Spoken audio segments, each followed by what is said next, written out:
Hola hermanos, el día de hoy 26 de septiembre del 2020, pues es sábado de la 25ª semana del tiempo durante el año. Se nos terminó pues esta semana 26 del tiempo ordinario.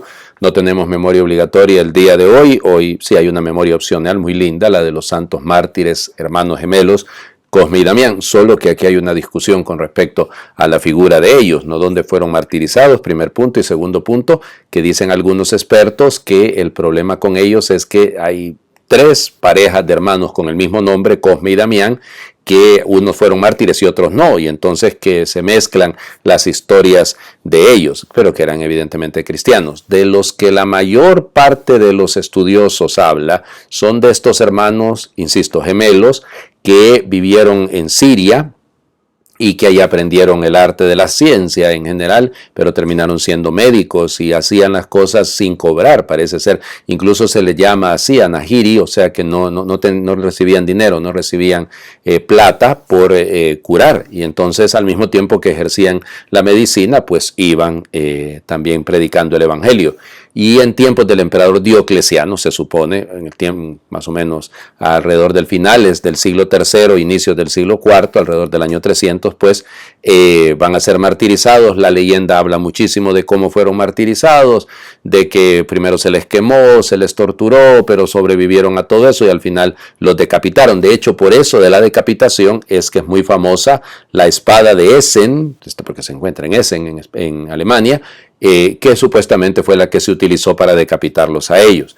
Hubo muchos personajes importantes en la historia que fueron devotos. Uno de los más importantes fue el emperador Justiniano, Justiniano I, que va a ser uno de los grandes emperadores de Bizancio, del Imperio Romano de Oriente,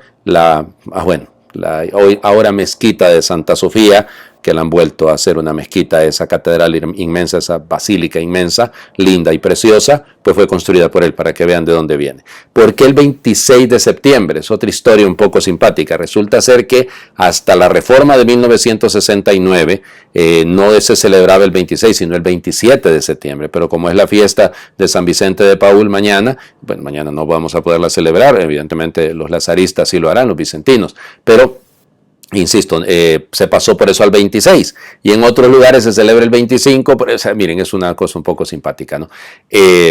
Sus restos fueron trasladados, algunos de esas reliquias, a Roma, y precisamente fueron inaugurada la basílica en el Foro Romano, donde he ido a rezar muchísimas veces, cada vez que podía pasar por ahí iba a rezar. Fue construida, fue erigida un 27 de septiembre. Entonces, por eso la fecha. Yo le doy gracias al Señor que mi mamá y mi papá no se fijaron en el calendario litúrgico y en el calendario, en el santoral para el día de hoy, porque si no me hubiera terminado llamando Cosme o Damián, pero mejor el nombre de mi abuelo que nació un día antes. Bueno, vamos a las lecturas del día de hoy. Fíjense, terminamos de leer el libro del Eclesiastés del Coelet. Cuando yo leí este texto, digo, vaya qué día para leer esto, realmente es una cosa particular. Capítulo 11, versículos del 9 hasta el final y del 12 hasta el versículo 8.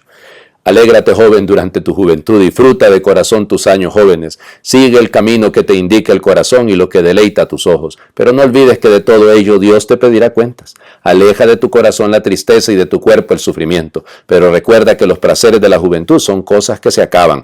Acuérdate de tu Creador en tus años jóvenes, antes de que vengan los días amargos y se te echen encima los años en que dirás, no hallo gusto en nada. Antes de que se nuble la luz del sol, la luna y las estrellas y retornen las nubes tras la lluvia. Cuando tiemblen los guardias de la casa y se dobleguen los valientes, cuando las que muelen sean pocas y dejen de trabajar y las que miran por las ventanas se queden ciegas, cuando las puertas de la calle se cierren y se apague el ruido del molino, cuando enmudezca el canto de las aves y cesen todas las canciones, cuando den miedo a las alturas y los peligros del camino, cuando florezca el almendro y se arrastre la langosta y no dé gusto la alcaparra, porque el hombre se va a su eterna morada y circulan por la calle los dolientes. Antes de que se rompa el cordón de plata, antes de que se quiebre la lámpara de oro, antes de que se haga añicos el cántaro junto a la fuente, antes de que se caiga la polea dentro del pozo, antes de que el polvo vuelva a la tierra a lo que era y el espíritu vuelva a Dios, que es quien lo ha dado. Todas las cosas, absolutamente todas, dice Coelet, son vana ilusión. Palabra de Dios. Te alabamos, Señor. bueno, hay que vivir los años jóvenes, yo no sé, esos serán recuerdos, realmente, evidentemente. Miren, insisto, seguimos en este escepticismo del autor, que está viendo el final de los días de todos. Bueno, es un bonito día para mí, para reflexionar sobre el final de mis días, ya 49 años, ya evidentemente creo que me queda más hacia atrás que me queda por delante, ¿no? Pero igual, es decir, hay que vivir cada momento y volvemos, este pesimismo, insisto, a mí me gusta más llamar, más que escepticismo, me parece un poco pesimista, nos cuestiona, ¿no? O sea, nos hace pensar en valorar nuestro tiempo, en valorar los días que el Señor nos regala, o sea, y vivirlos con esperanza, vivirlos, bueno, disfrutándolos. Vendrán momentos difíciles, sí los han habido, momentos en los que se pierde el gusto, sí, me acuerdo cuando me empezó la anosmia y pues sentía yo que no podía oler y no sentía, evidentemente con lo del COVID, ya, pues sí, un momento difícil, ¿no? Y este año han sido muchos momentos difíciles para todos. Bueno, pero entonces vivamos el hoy, con la esperanza. Vendrá el momento en el que nos van a llevar a enterrar y irán los dolientes por la calle, dice el texto. Pero hoy vivámoslo con esperanza y hagamos todo el bien posible, porque de todo nos pedirá cuenta el Señor. Y ahí es donde está el problema, que yo creo que todos tenemos que revisar muy bien nuestras actitudes para vivir de acuerdo a la voluntad del Señor. Seguimos en el Evangelio de Lucas, avanzamos, nos saltamos varios versículos. Me llama la atención cómo litúrgicamente se ha buscado estas lecturas. Porque hemos leído ayer el capítulo 9, sí, pero leímos aquello de Jesús preguntando a los discípulos quién dice la gente que es Él, quién dicen ustedes que soy yo, y al final estaba el anuncio de la pasión.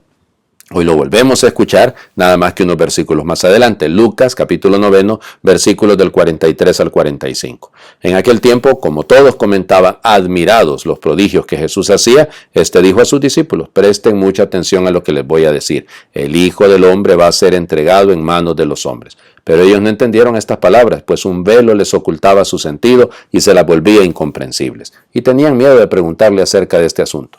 Palabra del Señor. Gloria a ti, Señor Jesús. Tenían miedo de preguntarle porque los versículos que quedan entre lo que leímos ayer y lo que leemos hoy, el Señor Jesús les pega una buena rasurada y entonces por eso está el detalle. A eso.